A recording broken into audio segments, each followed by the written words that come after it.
بسم اللہ الرحمن الرحیم۔ جب موسیٰ بن نصیر نے کاؤنٹ جولین کی زبانی راڈرک کے ظلم کی داستان سنی تو اسپین پر حملے کے بارے میں سوچنے لگے۔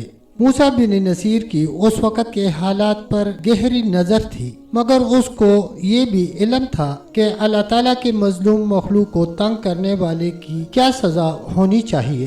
اس لیے موسیٰ بن نصیر نے اپنے قریبی ساتھیوں سے مشورہ کر کے دربار خلافت کی طرف ایک تیز رفتار قاصد روانہ کیا تاکہ وہ جنگ کی اجازت لے کر فوراً واپس آ جائے۔ کاؤنٹ جولین نے موسیٰ بن نصیر کو یہ بھی یقین دہانی کروائی تھی کہ اگر مسلمانوں نے اسپین پر حملہ کیا تو وہ قلعہ سبتہ کی چابیاں مسلمانوں کے حوالے کر دے گا۔ قلعہ سبتہ بہت اہم قلعہ تھا، اس کو یورپ کی چابی بھی کہا جاتا تھا۔ یہ قلعہ اتنا مضبوط تھا کہ اس کی دیواروں کو باری سے باری وزن بھی کوئی نقصان نہیں پہنچا سکتا تھا۔ موسیٰ بن نصیر نے کاؤنٹ جولین کو ہر ممکن تعاون کی یقین دہانی کروائی اور دربار خلافت میں روانہ کیے ہوئے قاصد کی واپسی کا انتظار کرنے لگا۔ اس وقت ولید بن عبد الملک مسلمانوں کے خلیفہ تھے۔ موسیٰ بن نصیر نے اپنے خاص بندوں کو اسپین کے حالات جاننے کے لیے بھی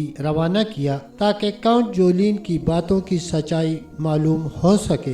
اگر اسپین کے حالات واقعی بہت خراب ہیں تو پھر پوری تیاری کے ساتھ اسپین پر حملہ کیا جانا چاہیے۔ اس طرح اسلام کو اسپین تک پھیلایا جا سکتا ہے اور ظالم کے ظلم کا شکار مجبور لوگ بھی نجات پا لیں گے۔ اسپین پر کئی سو سال تک کسی نے حملہ نہیں کیا تھا، اس لیے اسپین کے حکمران سمجھتے تھے کہ ان کے پاس ایسی طاقت ہے جس کی وجہ سے کوئی بھی ان پر حملہ کرنے کا سوچ بھی نہیں سکتا۔ پھر وہاں کی آب و ہوا بھی کچھ ایسی تھی کہ غیر ملکیوں کو راس نہیں آتی تھی، اس لیے اسپین پر حملہ کرنے کی کسی کو ضرورت نہ تھی، لہٰذا اسپین کے لوگ خود کو غیر ملکی حملے سے محفوظ سمجھتے تھے اور دفاعی انتظامات پر کوئی خاص توجہ نہیں دیتے تھے۔ موسیٰ بن نصیر نے خلیفہ اسلام کو اسپین پر حملے کی اجازت دینے کی درخواست تو کر دی تھی، مگر انہیں حالات اسپین پر حملہ کرنے کی اجازت نہیں دے رہے تھے،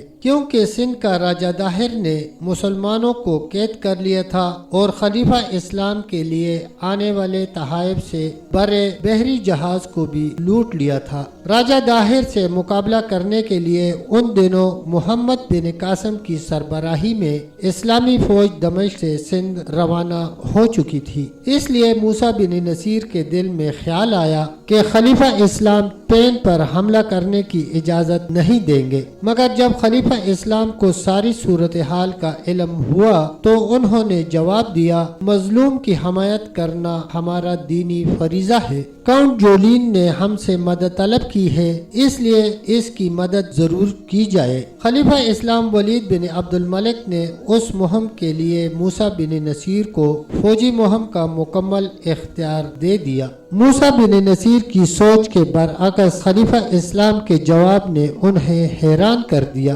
اجازت ملتے ہی انہوں نے اسپین پر حملہ کرنے کی تیاری شروع کر دی۔ ہر سپاہی اس مارکہ پر جانے کے لیے تیار ہو گیا اور ان کا سینہ جوش سے بھر گیا۔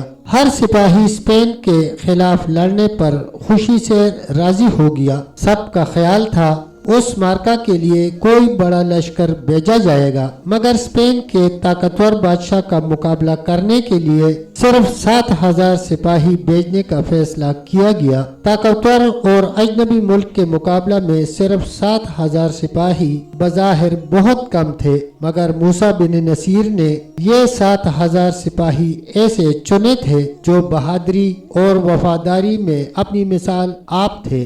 تب تک دوستو اتنا ہی، ملتے ہیں انشاءاللہ ویڈیو کے اگلے حصے کے ساتھ، تب تک کے لیے اللہ حافظ، اللہ نگہبان۔